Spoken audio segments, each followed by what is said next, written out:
اعوذ باللہ من الشیطان الرجیم بسم اللہ الرحمن الرحیم۔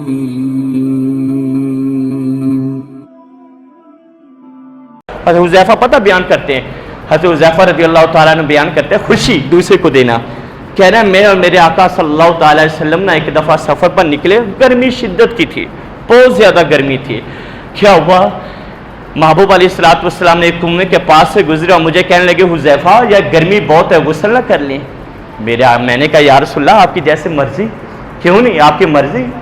میرے محبوب علیہ السلام نے نا کپڑا باندھا، کپڑوں سمیت ہی حضرت حذیفہ کہتی ہیں حضور نا کنویں کے اندر تشریف لے گئے اور میرے آقا علیہ السلام کیا کرنے لگے جی، غسل فرمانے لگے، غسل فرمانے لگے، غسل فرمانے۔ میرے آقا نے فرمایا حذیفہ تو چادر نہیں تان لیتا؟ حالانکہ حضور نے کپڑے پہنے ہوئے ہیں، غسل فرما رہے ہیں، کنویں پر تشریف لے گئے۔ فرمایا حذیفہ تو کپڑا نہیں تان لیتا؟ میں نے کپڑا تان لیا۔ میرے آقا غسل فرمانے لگے، تھوڑا غسل فرمایا۔ میرے آقا صلی اللہ تعالی وسلم نے فرمایا حذیفہ یا تھوڑا اور نہ کرنے، گرمی بہت ہے۔ یا رسول اللہ آپ کی مرضی، میں تو خوش ہوں، مجھے نوکری کا موقع مل رہا ہے۔ میرے آقا نے پھر غسل فرمایا، پھر غسل فرمایا، اور تھوڑی دیر پھر میرے آقا نے فرمایا حذیفہ یا تھوڑا اور نہ غسل کر لوں میں نے کہا یا رسول اللہ مجھے تو نوکری کا موقع مل رہا ہے، میں تو آپ کا نوکر ہوں۔ تو میں یا رسول اللہ صلی اللہ علیہ وسلم جیسی آپ کی مرضی۔ میرے آقا نے پھر پانی ڈالا، غسل فرما رہے ہیں، گرمی کا موقع ہے۔ حضور نے جب غسل کر لیا نا، حذیفہ پتہ کیا کہتے ہیں، جب حضور علیحدہ ہونے لگے غسل والی جگہ سے، میں نے عرض کی یا رسول اللہ صلی اللہ تعالی وسلم تھوڑا اور غسل فرما لیں، میں نوکری کروں گا یا رسول اللہ، میں اور غسل فرما رہے۔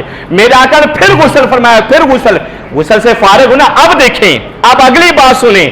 میرے آقا صلی اللہ تعالی وسلم غسل فرما کر جب فارغ ہوئے، حضرت حذیفہ رضی اللہ تعالیٰ عنہ فرماتے ہیں مجھے آقا فرمانے لگے حذیفہ اب تو غسل کر، میں کپڑا تان کر کھڑا ہوں گا۔ میں کہا یا رسول اللہ آپ؟ فرمایا نہیں، جب گھر سے نکلے تھے کٹھے نہیں نکلے تھے، جتنی تجھے گرمی نہیں لگی اتنی تو مجھے بھی گرمی نہیں لگی ہے، چل تو بھی غسل کر۔ حذیفہ کہتے ہیں میں غسل کرنے لگا، میرے آقا چادر تان کر کھڑے ہو گیا۔ قربان جائے، تو امیر حرم میں فقیر بے نوا، تو کجا من کجا، میں گلیاں دا روڑا کوڑا، میں گلیاں دا روڑا کوڑا، میں نے محل چڑھایا سائیاں۔ یا رسول اللہ بس کریں۔ کہہ رہے میں نے جب آقا سے عرض کی یا رسول اللہ میری بس ہوگی، میرے آقا نے فرمایا نہیں حذیفہ شاباش اور غسل کر، میں کھڑا ہوں نا اور غسل کر، میں کھڑا ہوں نا اور غسل کر۔ میں نے کہا یا رسول اللہ میری بس ہوگی۔ آقا نے فرمایا کٹھے گھر سے نہیں نکلے تھے؟ آقا اکٹھے نکلے تھے، کٹھے سفر نہیں کیا تھا، یا رسول اللہ اکٹھے سفر کیا تھا۔ آقا نے فرمایا جتنی گرمی تجھے لگتی ہے نا اتنی مجھے بھی لگی ہے، اور جتنی مجھے لگی ہے اتنی تجھے بھی لگی ہے، بس جتنی دیر میں نے غسل کیا ہے اتنی دیر تو بھی غسل کرے گا۔ یہ حضور کی دل جوئی تھی، رسول اللہ نے خوشی دی تھی۔ حذیفہ کہتے ہیں میں جلدی غسل کر رہا تھا۔ میرے آقا نے فرمایا حذیفہ ٹھہر کر کرنا، جلدی کس بات کی ہے، اور جتنی دیر میں نے لگائی ہے اتنی دیر تو بھی لگا، اتنی دیر تو بھی لگا، برابر گرمی لگی ہے نا۔ تو یہ ہے میرے آقا علیہ السلام نے خوش، اور اتنا سونا نبی کسی کو ملا، اور اتنا پیارا نبی کسی کو ملا، اتنا تاجدار انبیاء، اور جس کی غیر بھی تعریفیں کریں، اور غیر بھی جب ایک دفعہ میرے آقا کو دیکھ لے دوبارہ دیکھنے کی تمنا کرے، ایک دفعہ میرے حضور کے جلووں کے اندر گم ہو جائے، اپنے کام بھول کر میرے آقا کی بارگاہ میں آ جائے۔